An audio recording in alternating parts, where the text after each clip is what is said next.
ගොයම දැන් අස්සානත්ත වැටී හමහරය. ගොවීන්ට දැන් කොළ නිවාඩුව අහවර කර ගොයම් කොළේ හා ඔට්ටුවීමට කාලය එළඹැත. මෙම ඔට්ටුවීමද සෞන්දර්යාත්මක කාව්‍ය පෙළහැරකි.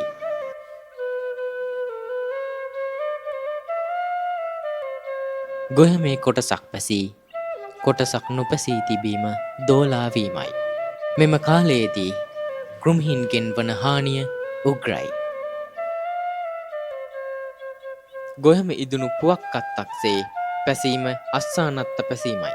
මෙය ගොවීන්ට මෙන්ම ගොවි ඇඹී හා කොල්ලු කුරුට්ටන්ටද හෝසේට වැඩ ඇති කාලයකි. පැසුණු ගොයමට එන කුරුල්ලන්ගේ නිමක් නැත. කොල්ලු කුරුට්ටන්ගේ සහය ඇතිවද විවිධ ඇටවිලි මගින්ද ගොවියන් ගොයමේ කුරුල්ලන් පලවා හරි. ගොයම පැහි කරවන්නට පෙර ගොයම කපා අස්සන්න අටුලා ගත යුතු ඇත. මේ සඳහා පළමුව ගොවියා කමත නොහොත් කලවිට කපා ගත යුතු ඇත. පළමුව ගොවියා රිට්ටා හැර රාහු කාලයේ මගහරවා කෙත්යායේ හෝ කුඹුරේ උස්තැනි තලා ලියැත්තක් තෝරා ගනී. එහි පළමු උක් පිඩ කපා කුරුල්ලන්ට එල්ලා කමත් ලියැද්දේ ගොයම් කපයි. ලියැද්දේ ගොයම් කැපූ පසු ඉපනැල්ල ගලවා කමත් ගැට්ට සරිකර ගනී. පසු කමත ගායි එකතුවෙන් පස් මඩ කර හොඳින් කමත් ගැට්ට පිරයම් කරති. කමත් භූමිය හොඳින් වේලුණු පසු ගොම පිරියම් කර තහංචි දමා කමත නැවත උදුම් වඩින්නට සුදුසු මණ්ඩපයකට සම කරයි.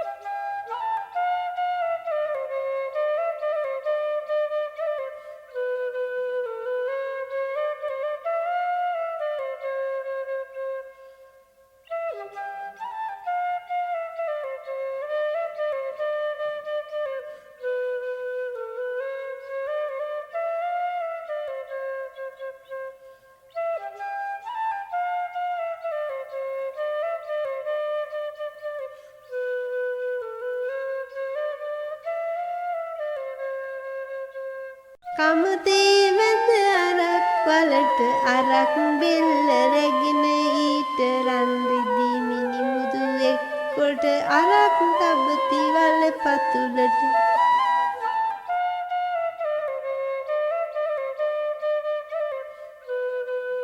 දින කිහිපයකින් කමත හොඳින් වේලුණු පසු ඉරිරියනක් ඇදෙද්දී පැමිණෙන ගොවියන් රතු ගඟුල රස බෝය සමග බී නමෝ විත්තියෙන් ගොයම් කැපුම සිදු කරයි. ඉර මුදුන් වීමට පෙර සීරු ඇතිව කොළ අල්ලා අහවර කරගනි. වැත්තට ගොයම කපන ගොවියා උක් පිඩ එක පෙළට රටාවට තබයි. කොඳු මාරු කර උක් පිඩ රටාව වෙනස් කරයි. ලියන්නාවෙන් කැපුණොහොත් දැවිල්ල ඉවසාගත නොහැකි බව ගොවියා දෑකැත්තේ වැඩ සීරු මාරුවටය. මෙම නිසා යකත් බය ආයුධය දෑකැත්ත බව ජනප්‍රවාදයේ පවතිනවා. කෙඩෙත් වානිත් සිරිබර දීලා සොඳට සැඳෑවේ මගේ දෑකැත්තේ ඇත්දත් වැලිනුත් ඉටිලිය වාලා රිදියෙන් කරවපු වැඩක් වෙතේ රන්වන් දෑකැති සුරතට අරගෙන රන්වන් ගොයමට ළඟා වෙතේ අඩියෙන් අඩියට පෙලි සැදීලා ගොයම් කපමු අපි දෑකැත්තේ. අලු යන්ත්‍රය පාරම්පරික ගොවීන් අතර දක්නට ලැබෙන විශේෂ චාරිත්‍රයකි. අලුහන් වැඩීම කමතට පළමු මහත් පිඩ දමන්නට පෙර කමතේ අලු යන්ත්‍රයක් අදී. අරක්කාරයා විසින් අදින් ලබන මෙම යන්ත්‍රය අටමගුල වංකගිරිය අලු විදිය ලෙස හඳුන්වනවා. අලු යන්ත්‍රය ඇදීම සඳහා බෝපත් පිලිසූ අලු සහ ලිපේ අලු යොදා ගන්නවා. මෙම අලු යන්ත්‍රයේ හරි මැත්තට වන්නට අරක් වලේ අරක් වස්තු තැන්පත් කරනවා.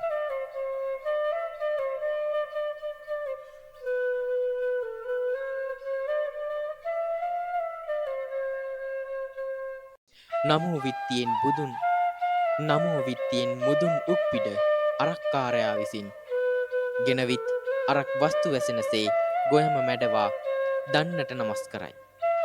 දෙවනුව ගොවි ඇඹී සහ සෙසු ගෙවිලියන් තිදෙනෙකු අලු යන්ත්‍රයේ කොන් තුනට මහත් පිඩ ගෙනවින් පොළේ බායි. පසු ගොවි ගෙවිලියන් මිටි බැඳගත් උක් පිඩවල් හිස තබා ගෙනවිත් කොළේ මුදුන් කරනවා. කොළමිට 60-70ක් එකතු වූ විට කැටකන්දකි.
ඉර මුදුන් වී ඇත.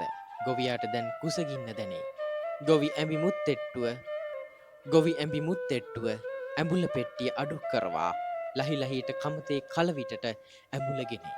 පුබ්බෝරුන් සහ ආනම් හොද්ද සමග නියඹලාවන් සහ මැල්ලුම ඇඹී ලෝභ නැතිව පේ කරයි. සප්පායම් වූ පසු ගොවියා පැඟිනි කොලකා ඉඳුල් හැර කලවිටේ මදක් විඩා හරි.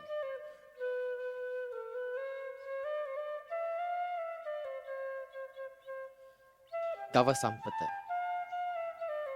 අතීතයේ හෙළ ගොවියාගේ උතුම් වත්කම මී ගවයන් පට්ටියයි.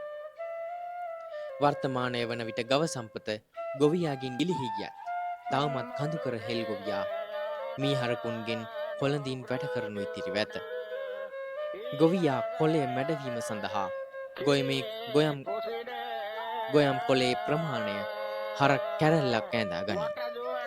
එම හරක් කැරල්ලට මුදුනා, දෑතුරයා, මට්ටයා, තලතය සහ එලවිස්සා ලෙස ගෝනුන් ඈඳා ගනී. හරක් කැරල්ලට ගොපළු දෙවියන්ගේ රැකවරණය ලබා ගැනීම සඳහා එලවිස්සා ඈඳා ගනී. එලවිස්සාට ශරීරංග 20කි. තලතයා නොහොත් මට්ටයා විසේකාර ගොන්නාම්බෙකි. ගොයම් කොළෙහිදී වැඩිපුරම මහන්සි වන අම්බරුවාද මේ අතර වෙනවා. අම්බරුවන්ගේ කොළේ පාගන විට ගොම ගොයම් කොළයට නොහැටින්නට නම් ගොම් පස ඇල්ලිය යුතුය. කොළපතක් හෝ පිදුරුවලින් ගොම ඇල්ලීම ගොම් පස් ඇල්ලීම ලෙස ජනප්‍රවාදයේ පැවතෙනවා.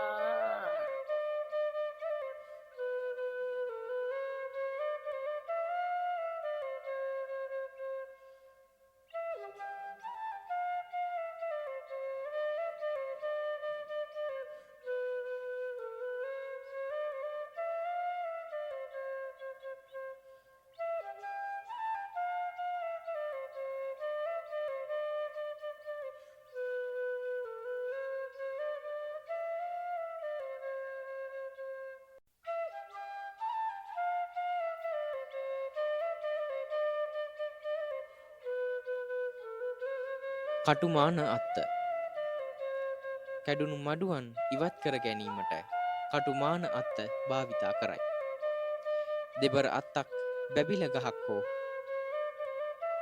ගඟවැරැල්ල අතු කිහිපයක් එක්කොට තනා ගනී.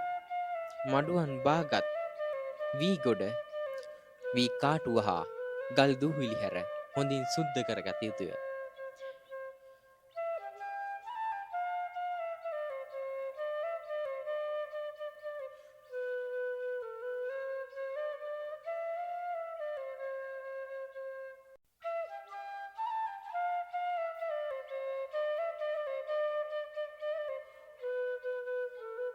ගව සම්පත. අතීතයේ හෙළ ගොවියාගේ උතුම් වත්කම මී ගවයන් පට්ටියයි. වර්තමානය වන විට ගව සම්පත ගොවියාගෙන් ගිලිහි ගියත් තවමත් කඳුකර හෙල් ගොවියා මී හරකුන්ගෙන් කොළඳින් වැඩ කරනු ඉතිරිව ඇත. ගොවියා කොළේ මැඩවීම සඳහා ගොයම් කොළේ ප්‍රමාණය හරක් කැරැල්ලක් ඇඳා ගනී. එම හරක් කැරැල්ලට මුදුනා, දෑතුරයා, මට්ටයා, තලතය සහ එළවිස්සා ලෙස ගෝනුන් ඇඳා ගනී. හරක් කැරැල්ලට ගොපළු දෙවියන්ගේ රැකවරණය ලබා ගැනීම සඳහා එළවිස්සා ඇඳා ගනී. එළවිස්සාට ශරීරංග 20කි.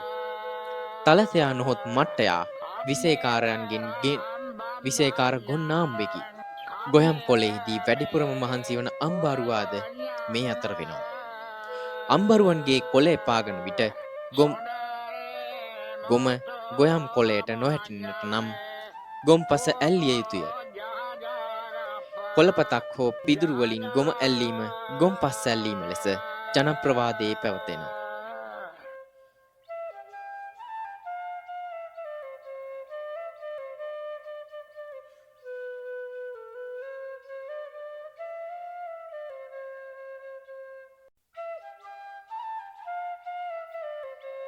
කටුමාන අත්ත. කැඩුණු මඩුවන් ඉවත් කර ගැනීමට කටුමාන අත්ත භාවිතා කරයි. දෙබර අත්තක් බැබිල ගහක් හෝ ගඟවැරැල්ල අතු කිහිපයක් එක්කොට තනා ගනී. මඩුවන් බාගත් වී ගොඩ, වී කාටුව හා ගල් දූවිලි හැර හොඳින් සුද්ධ කරගත යුතුය.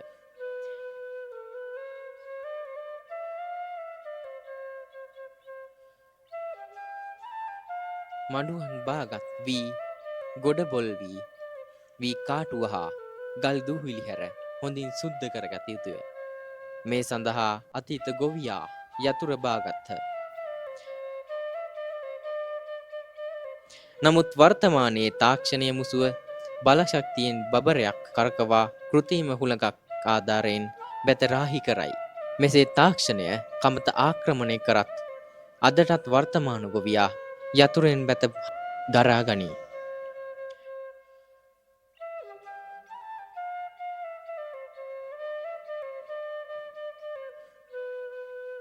හොඳින් සුද්ධ කරගත් වී ගොවියා කමතේදී හෝ තදින් හිරු එළිය වැටෙන එලි මහනක හෝ වී වේලීමට බැත අතුරයි.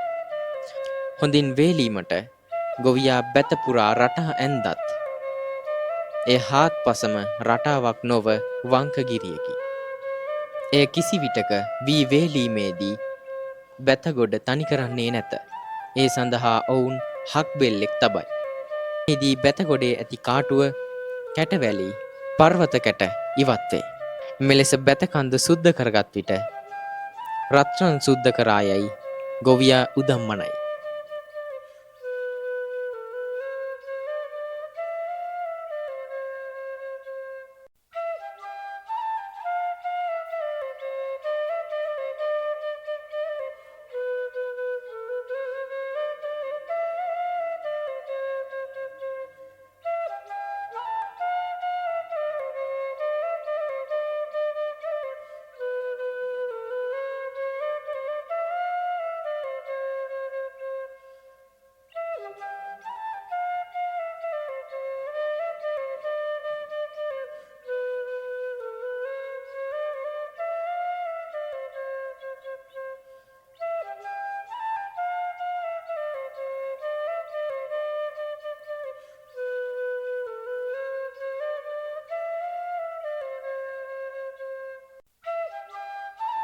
වී හොඳින් වේලී ඇද්දැයි ගොවියා දැනගන්නේ පළපුරුද්දෙනි.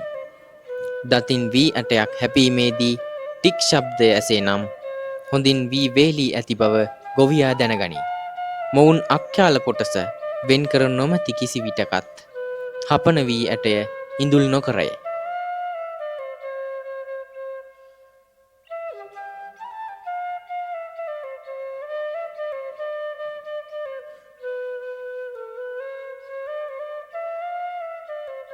වී මැනීම. වී ගොඩ හොඳින් වේලී ඇති බව පසක් කරගත් ගොවියා පළමු අක්්‍යාල කොටස වෙන් කරයි. දෙවනුව බිත්තරට වී වෙන් කරගත් පසු මෙම කන්නේ වී අස්වැන්න මැන බලයි. මෙහිදී අද ගොවියෙකු නම් අදද බෙදා වෙන් කරයි. වී මැනීමේදී ගොවියා කාර්තුව, බුසල, කුරුණිය, ලාහ සහ නැලිය භාවිතා කරයි. මැනගත් වී බුසල් 10ක් පමණ පුරන්නාවට පුරවා කට ගැස ගනී.